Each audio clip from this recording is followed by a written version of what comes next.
Hi, fusion Moto ಕಡೆಯಿಂದ. ಇದು BMW GS ಗಾಡಿ ಒಂದು ಇಂಜಿನ್ ನಾಯ್ಸ್ ಅಂತ ಹೇಳಿದ್ದೆ. ಪಾರ್ಟ್ 1 ವೀಡಿಯೋ ಮಾಡಿದ್ದೆ, ಇದು ಪಾರ್ಟ್ 2 ವೀಡಿಯೋ. ಗಾಡಿ ಫುಲ್ ಕಂಪ್ಲೀಟ್ ರೆಡಿ ಆಗೈತೆ. ಇವಾಗ ಸೌಂಡ್ ಚೆಕ್ ಮಾಡಿಸ್ತೀನಿ ನೋಡಿ. ನಿಮಗೆ ಇಂಜಿನಲ್ಲಿ ಸ್ವಲ್ಪನೂ ನಾಯ್ಸ್ ಇಲ್ಲ.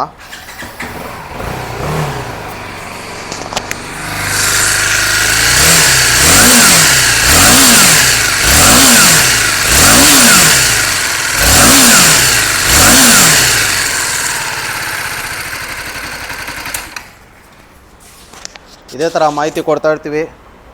ಫ್ಯೂಷನ್ ಮೋಟೋ ನಿಮಗೋಸ್ಕರ ಐತೆ. Thank you.